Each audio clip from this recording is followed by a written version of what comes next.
Hello and welcome to Power to the People with me, Graeme Pryce. I find it quite easy to sit here and attack reform voters, and I won't deny that I sometimes quite enjoy it. Anybody who took a look at my back catalogue could see that I don't pretend not to be somewhat biased when it comes to reform. I think they're dishonest people with a frightening agenda, and it's not because I love Keir Starmer. I think he's a quite disappointing leader in many ways, and it's not because I'm a radical leftist either. My politics are slightly left of centre, really, in the UK, and I'm not a socialist or a communist. I'm actually a social democrat. I'd like any reform voters who watch this video to bear that in mind and just give me a few minutes to describe who and what the four MPs of the Reform Party actually are. I won't be using urban myths or derogatory language or calling anybody stupid. Well, apart from Lee Anderson, obviously. Let's have a little look at who the people that make up the parliamentary presence of Reform are. And if you still think these people are the future of Britain at the end of this video, then I'd like you to comment and tell me why. We'll get on it right after this. 'Tis Power to the People with Graeme Pryce, where sometimes he's naughty or nice. If you like the vibe, hit like and subscribe. But don't hit the like button twice. Thank you. Sarah Pochin is the latest Reform UK MP, after winning her seat in Runcorn and Helsby by just 6 votes. This one is quite personal for me because I actually live on the edge of Runcorn, so she's currently my MP. It also gives me a unique ability to attack and debunk her bullshit as well. The first thing she did when taking office was to stand up and say we should ban the burqa in the UK. I've lived in Runcorn for over 4 decades, and I can honestly say I've never seen a woman in a burqa here yet. Not once. So why do you think she said that? Does she not know anything about the area, or was she just trying to say something as controversial as possible in her first appearance? Let me know what you think, especially if you voted for her and live around here. She went on to claim residents had told her of a litany of crimes perpetrated against them by evil Muslim asylum seekers living in houses of multiple occupation in the area. There are several problems with this claim. First of all, there are houses of multiple occupation in Runcorn, but they're nowhere near the area that Sarah was talking about. Secondly, shop owners and long-time residents of the area say that Sarah is lying and they haven't witnessed any of the sort of crime she claims is happening to them every day. Thirdly, the Police Crime Commissioner for Runcorn says that no crimes of the kind that Sarah Pochin described have been reported to them. And lastly, they offered to meet Mrs. Pochin and discuss these allegations, but she entirely ignored them. Sarah is an ex-Tory as well. She was a Tory councillor for some time and then became a magistrate. However, she was dismissed from that role after it was found that she'd used her position to influence colleagues and enforce her own political views rather than the actual law. I know how people in Runcorn feel about the Conservative Party and their candidates. It's this knowledge that gives me absolute certainty that a lot of people in Runcorn would never have voted for Mrs. Pochin if they really knew who and exactly what she was. Let's have a look at Richard Tice next. Richard was born into money and is still incredibly rich. I don't mean that he's a millionaire with a healthy bank account and a nice posh house. No, he's way beyond that level of rich. However, Richard is a dishonest hypocrite, and despite spending a lot of time attacking politicians of all other parties for allegedly avoiding paying tax, Richard has moved hundreds of millions of pounds into his offshore tax-proof bank accounts and businesses in the last few years, mostly in Jersey and the Cayman Islands and things like that. You think Richard Tice is on your side? Seriously? What time did you get up today? I'm guessing you've been up an hour or two before you've gotten round to watching my daft mug, right? In that time, Richard Tice has made more money on the interest alone for his multi-millions than you will live on for the rest of the year.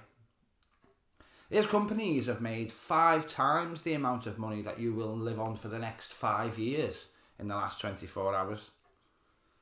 Richard Tice could set up a series of direct debits for all his outgoings, stop working tomorrow, spend the rest of his life on a yacht sniffing coke, and would never, ever, ever see a bill ever again. Yet he's trying to convince you that he understands what a working man's grievances are. Why do you believe him? You can't aspire to his kind of wealth. If you're a plumber in Wigan or a van driver in Stoke, you'd have to work for about 1 million years to earn as much money as Richard Tice has got. He isn't on your side. Lee Anderson is something of an enigma, really. He started off as part of the Labour Party, occupying a position as councillor until he was suspended for misconduct. He then shifted over to the Tories and won his seat as a Conservative. So here's another Reform UK MP that is a failed Tory. Failed might be the wrong word. Lee Anderson crossed the floor himself, so I suppose he wasn't a failed Tory, but is that any better? He jumped before he was pushed. I know I said I'd try to be polite, but there really is no other way of saying this. Lee Anderson is an idiot. He has a long history of saying ridiculously stupid, often racist, sometimes deliberately deceptive and always dishonest things. I know smart people can be deceived into supporting idiots with the right rhetoric and circumstance, but I really can't understand how anybody can't see Lee Anderson for that absolute moron that he is, and that he proves himself to be over and over and over again.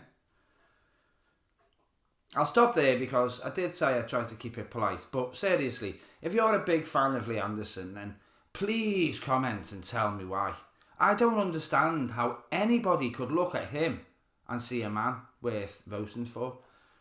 It absolutely baffles me, and I was amazed when he held his seat in the general election. I'm not going to say any more about Lee Anderson though, because I've made several videos about how stupid and how dishonest he is, and they're all still available. Then of course we have Nigel Farage, don't we? I've certainly made a few videos about him in the past. I'm just going to concentrate on what I think is the classic example of Nigel Farage using textbook far-right tactics and being utterly dishonest, and see if any Reform voters have any way whatsoever of defending this or explaining it. There's a good reason we call what happened in 2024 the Farage riots, or Farage riots, you can say it either way. Shortly after the tragic killing of 3 little girls in Southport, Nigel Farage made a very serious looking and sounding Twitter video in which he claimed something was being hidden because the police hadn't released the name of the attacker. Nigel is not a stupid man. He knows very well how the law works, and he can't pretend that he hadn't followed the story because he was making a video all about it. The police had released information saying that the attacker was a 17-year-old boy. Nigel knew full well that the police were legally not allowed to disclose the name of the perpetrator by law. They can't unless it's somebody who's over 18. He was literally gaslighting you to your face with that video. He was telling you lies because he thinks you're too stupid to understand the law. You, Nigel Farage thinks you're stupid. Is he right? The whole thing was made so much worse when Nigel admitted on LBC radio that his main source of information was Andrew Tate. Not Reuters, not AP News, not even the BBC. Andrew Tate's Twitter feed. Nigel Farage went online and told millions of people lies and fueled numerous race riots because he believed some bullshit that later turned out to be entirely made up by the right wing from a known sex trafficker and online misogynist race baiter. Why do you trust a man that would do that? Let me know why you think Nigel is so amazing that you can ignore every blatant example of his dishonesty that literally led to riots in the streets, because I'd really love to know. Thank you for watching if you've gotten this far.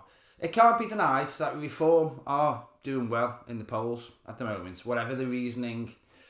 They took 3.9 million votes during the general election, yet it only returned 5 seats for them. That suggests some pretty integral problems in our political system, doesn't it? If they were angry about that, I'd have some sympathy for them, but they mostly don't really understand that. It's the hating Muslims and making excuses to have far-right sympathies that hooks a lot of them in, but not all of them. A lot of Reform voters genuinely don't know what they're voting for either, hence me making this video. If you voted Reform just because you wanted to vote for somebody other than the Tories or Labour, how do you feel now? Are these 4 individuals that I've mentioned seriously people that you think should be in office? Reform did do well at the local elections, but there are a few numbers worth remembering. Reform have 4 MPs, Labour have over 400. Reform have about 640 councillors, Labour have got over 6,000. Reform control 12 councils, Labour control 66. The media are determined to convince you that a right-wing revolution is taking place, but really you're just being manipulated. 90% of the media is owned by right-wing people, and they know that the Tories are finished, so they're throwing their weight behind the next right-wing party instead. They're fooling you.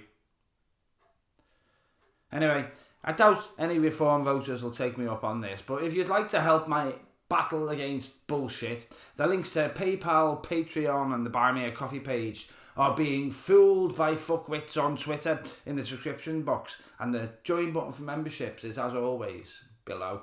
Now, that certainly isn't all I have to say, but it's as much of what I've got to say as I'm going to say today. Ta-ra.